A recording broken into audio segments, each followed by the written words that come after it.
What is going on, everybody, and welcome back to TCG Madness. In today's video, I got another Star Wars Unlimited deck profile. This will be the final installment of the budget deck profiles until the next set drops from Star Wars Unlimited. And it seems like every set, either Sparks of Rebellion or Shadows of the Galaxy, we at least get one leader that has really simplified the card game for you. That pretty much is anything tribal related, right? In set 1, we had Leia Rebel Tribe, which is a pretty easy deck to build. And in this deck, I have Bo-Katan Mandalorian Tribal for you guys. And this is, again, as budget-friendly as it gets. Also, to as easy as it gets to put this deck together and pilot. It's one of the easiest decks. I always tell everybody, if you're going to jump into a card game, and if they do have something, anything tribal related, if anybody knows, like, Magic the Gathering, you guys pretty much know what I'm talking about, right? There's slivers, there's saprolings, zombies, vampires, mages, right? Those tribal decks are so easy to usually build.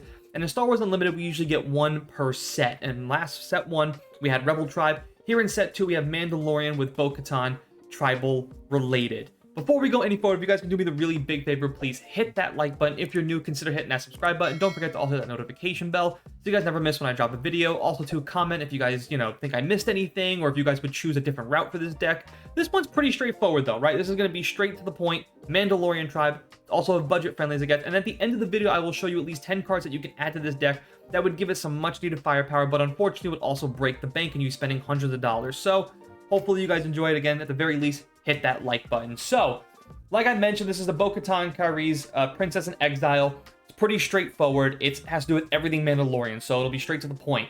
Her front side does say tap, and then on attack, you may deal 1 damage to a unit. If you attack with another Mandalorian unit this phase, you may deal 1 damage to that unit. That pretty much also just kind of reads like Vader as well, too. Like you tap Vader, do 1 damage to a unit, 1 damage to a base. Not as good as Vader, in my opinion, but you have to at least attack with Mandalorian to actually get her added bonus, so there is that little caveat to it. On the backside, she deploys when you have 6 resources. She is a 4/7 Mandalorian, and she has on the back, on attack, you may deal 1 damage to a unit if you attack with another Mandalorian unit this phase. You may deal 1 damage to a unit. So the good thing is we get to actually pick what unit we want to do that damage to. Again, a very annoying deck, but pretty straightforward, right? Anything in this deck has to be basically Mandalorian. It's just that simple. So that's her front and back side, pretty much easy. She does deploy at 6 resources, so she's a little more cost worthy. I did go with a Capital City blue base, so this is a red and blue build. Simply why is because though blue does have the better Mandalorian cards, number 1, and some decent upgrades. That's pretty much all we're going to do. We're going to put Mandalorians in this deck. We're going to go heavy on the upgrades. We're going to beef up our smaller Mandalorians, and we're going to get as much damage in as possible. Pretty straightforward, while also utilizing Bo-Katan's ability by doing that 1 annoying damage to each unit. Hopefully what I like to see in the future sets is more Mandalorian cards, but also some more bounty cards. I actually think a Mandalorian bounty deck sounds fun to me as well. Let's get into the meat and potatoes of this deck. Let's start off with some ground units. We do go with 3 copies of a 2-drop Follower of the Way. He's a 1/3 Mandalorian, and it has, while this unit is upgraded, it gets +1/+1. Pretty straightforward, a really nice card for the Mandalorians. We also have 2 copies of Ketsu on You, Old Friend, 2-drop, 3/2, Mandalorian again, Saboteur, and also has when this unit deals combat damage to a base, you may defeat an upgrade that costs 2 or less. You're pretty much not going to utilize that ability a lot. I do like the Saboteur because then we get to ignore anything with Sentinel and defeat shields. And right now, that seems to be the most annoying thing right now. Shields and Sentinels, that kind of like when you're trying to go for game and swing at your opponent's base and be aggro and aggressive, anything with Sentinel can really just get in your way. Having a cheap 2 cost that can drop right there and get around all that is perfect and is exactly what we need. We're also seeing, too, a lot of upgrades in the meta, so that second ability can come in handy. Doesn't come in handy as much, though. We also have 3 copies of a 2-drop Clan Ren Rescuer, a 1/2 when played, give an experience token to a unit. Perfect, it'll just beef up some more of our Mandalorians. So I do like that. 3 copies is pretty good. 2 copies of House Cat Soldier. Again, 2-drop, 2/3. Another Mandalorian, but it has Saboteur, which is pretty good for the meta. So I kind of like that a lot. One thing, too, about all these Mandalorians, man, they're just cost efficient and they're also cheap. This is an easy deck to build, and it's also very cheap and good for your wallet. So, hey, there's that. We also have a 2-drop of, or 2 copies of a 2-drop Sabin Wren, 2/3. While there are at least 3 aspects among other friendly units, this unit can't be attacked. Again, not really care about that as much, but I like this ability as well. On attack, you may deal 1 damage to a defender or to a base. Again, kind of like pseudo Bo-Katan, right? Like anything else that kind of like also synergizes with Bo-Katan, we kind of want in this deck. That's more pseudo Bo-Katan, and that the fact that it deploys out for 2, which is really good. So I like that ability as well. With that and Bo-Katan, when you're attacking all these Mandalorians, you can actually do some very cheeky damage and really sneakily defeat units without even your opponent knowing it's coming. So it's kind of nice. Also, too, we have 3 copies of a 3-drop Mandalorian Warrior, 3/3. When played, you may give an experience token to another Mandalorian unit. Great there, because again, perfect synergy, beefing up our Mandalorian units. 2 copies of a 4-drop Koska Reeves Loyal Night Owl, a 4/5, so that's really nice power right there and health for a 4-drop. Also has 2 on attack. If this unit is upgraded, you may deal 2 damage to a ground unit. Really, really nice there. Again, more pseudo Bo-Katan, like, because we already have upgrades in this deck, so might as well get some additional added bonus with it. Really comes in handy. We also have 2 copies of a 5-drop Clan Challenger. 3/6 has Raid 3, so when attacking, it becomes a 6/6 and also has Overwhelmed. When attacking an enemy unit, deal the excess damage to opponent's base. Also, too, real quick side note about the Clan Challengers, too, they do act as a good Plan B or C option if Bo-Katan goes out, too, because it's pretty good. A 6/6, slap a couple of upgrades on it, can be very, very powerful. Moving on, we also have a couple copies of the Armorer Survival is Strength. It's a 5-drop, 3/5. When played, give a shield token to up to 3 Mandalorian units. This is a very crucial key to winning. Pretty much deploy Bo-Katan, deploy the Armorer, whatever Mandalorian units are even out, on the ground at the moment. Put a bunch of shield tokens on it. Really, really good. Really, really powerful as well. We also have 2 copies of Fen Rao. It's a 6-drop, 5/6. This is also another great Plan B or C option of winning the game without outside of Bo-Katan. When played, you may play an upgrade from your hand. It costs 2 less, so we get a discount there from our upgrades, which is great. When you play an upgrade on this unit, give an enemy unit -2/-2 for this phase, so acts as pseudo removal as well, so pretty good there. So those were all the ground units. We're going to go ahead and move to the space units. We have a couple of copies of Restored Arc 170, 2/3. Real simple, the reason why I put this in here. Cheap, cost-efficient space unit Restore. That's it. Good synergy all around, and again, I love Restore. I love being able to just, heal yourself for a couple of damages here and there and be able to, prolong a game. The more a game lags on for me, the better, if you're not playing aggro anyways, the better I have a chance of winning. Next up, we have 3 copies of a 3-drop Concord Dawn Interceptors. It's a 1/4. It is a Mandalorian unit. It also has Sentinel, which is really nice. And it has this unit gets +2/+0 while defending, so it becomes a 3/4 when defending. Pretty good there. We also have 2 copies of a 4-drop Razor Crest Reliable Gunship. Mandalorian, 3/4, restoring 2, so another restored unit, which is nice. And it has, when played, you may return an upgrade from your discard pile to your hand. Generally, you're not going to use that ability, but it is nice to have, so. Those are the space units, not a whole lot there. We also have a couple of events. 3 copies of a 1-drop Repair.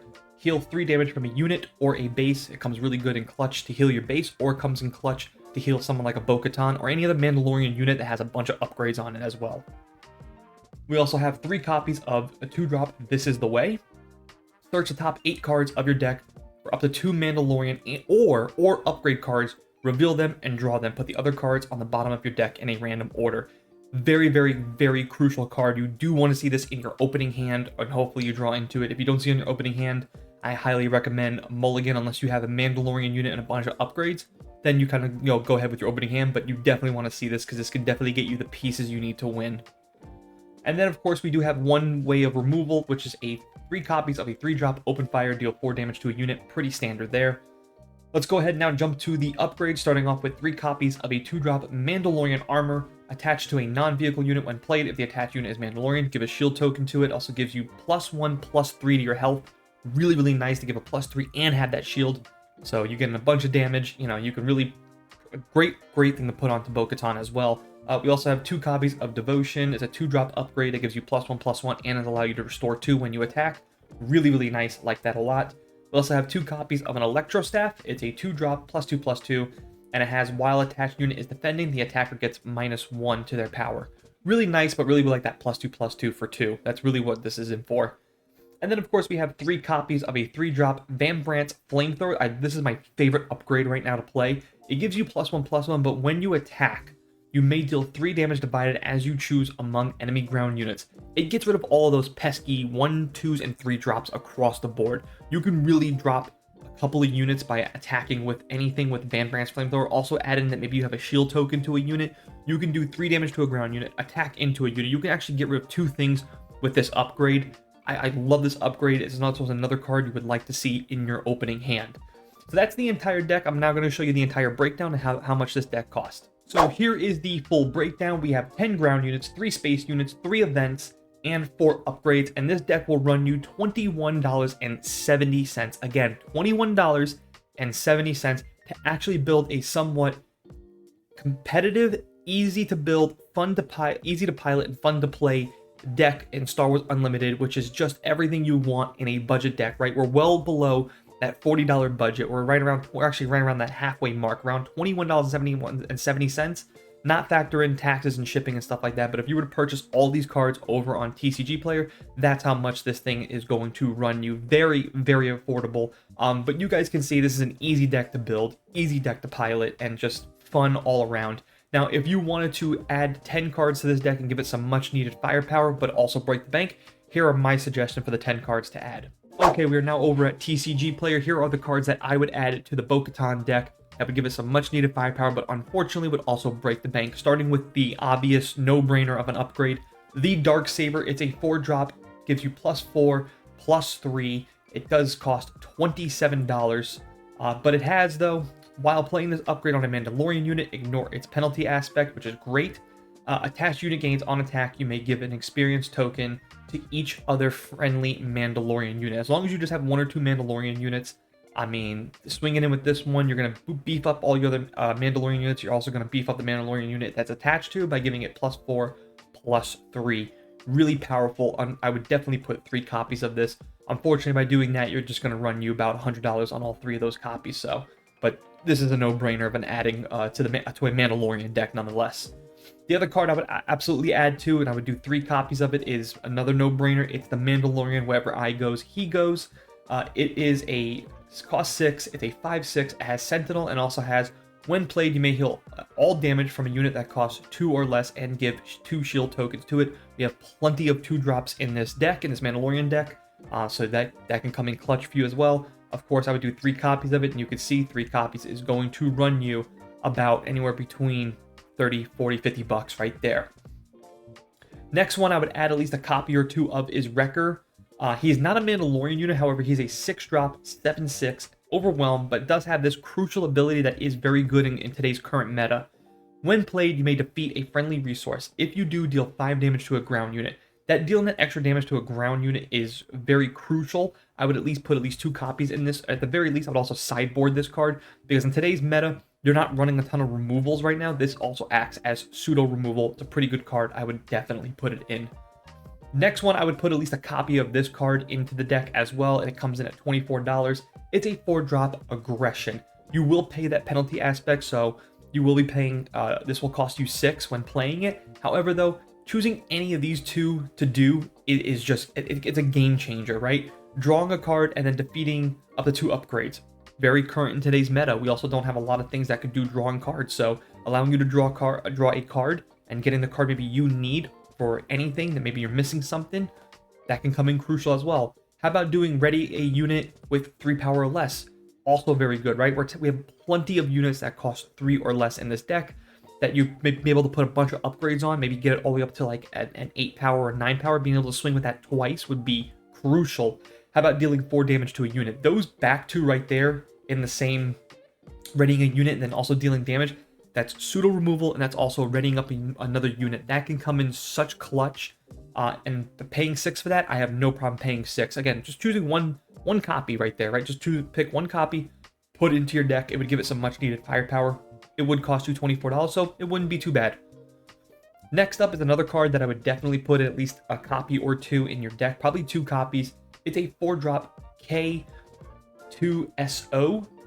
It's a 4/4, has overwhelm, but really this back half of the card is really what I'm looking at. For each opponent, so if you're playing multiplayer, you're gonna get this a couple of times, but if you're just playing 1v1, right, you're only gonna choose 1. Either deal 3 damage to that player's base, or that player discards a card. That back half right there, making a player discard a card.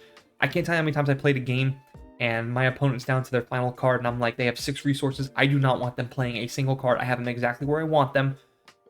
Choosing to make them discard that card is going to be, it feels so good. Or if they have 2 cards, making them discard 1. This way you know they only have 1 option of playing a card, And then once they do that, they probably claim initiative, and then you have to just free up your entire board to do whatever you want. It's a really, really good card. It's not a Mandalorian, but it's still a very, very good card. I think it's definitely worth putting in at least a copy or two in your deck.